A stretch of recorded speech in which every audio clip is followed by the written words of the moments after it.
Nice job in this film. Thank you. You know, my first reaction when I saw the film is you know what you're talking about, and usually films about ministers do not. I think so, yeah. I tried very carefully to do my research and not patronize the whole subject or these guys. I try to give them their due. And in the process, turning the process around and letting it come from them. That's why I use people from the congregations, non-actors, as actors, and try to just make that world come to us on the film and from their point of view. For the last 10 years, somebody would come up to me about once every 6 months and go, "Hey, Duvall's out here working on that preacher movie again." Research, right? You're always researching. Yeah, I was. Well, I knew that if I wrote it and directed it, and then eventually directed, that I'd have to know what I was talking about, you know, and get in there and see what it was about, you know, really dig in.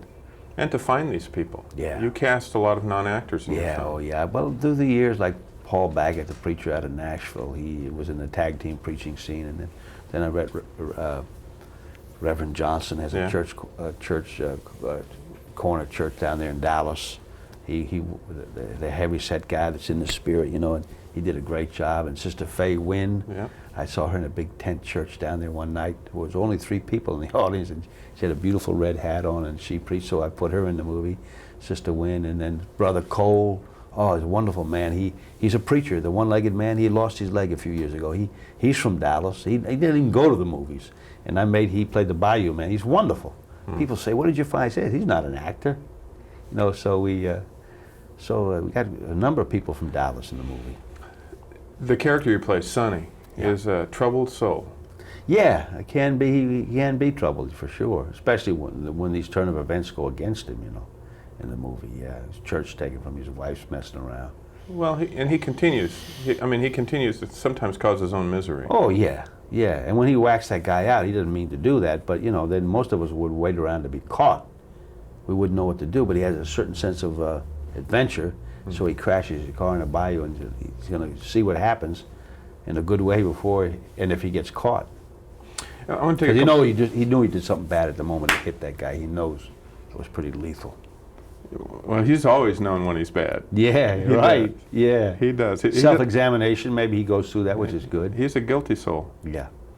I want to explore acting with you for a couple minutes. Yeah. Flesh something out with you. But if you took away any sense of income about what you do and publicity and notoriety about what you do, and it just gets down to the moment of doing it, of acting, what do you really love about acting? I always say this, it's a wonderful life between the words action and cut. There's a wonderful existence that goes on. I mean, I used to do a lot of theater work, which was nice too, but I don't know, it's a game, it's fun, you know, portraying characters and trying to represent a person from life, as lifelike as possible on film. It's a nice challenge. And until I get tired of doing that, it'll always be, there's a sense of fun about it. Do you find acting as fulfilling as back when you were roommates with kicking around with those famous guys now? Yeah, well, more so. Yeah, now it's funny when, you know, Hackman and Dusty Hoffman, you know, once people become successful, it seems like your paths separate, you never see each other much. And that's what's happened. We should see each other all the time. But acting was pure back then. Was it more pure than it is now? In what way? You mean from my point of view? Yeah, you're young, you're struggling. No, you get better. Well, Kim Stanley once told me that between 25 and 40, there's some wonderful actors in this country, and after 40, sometimes something happens that it goes downhill.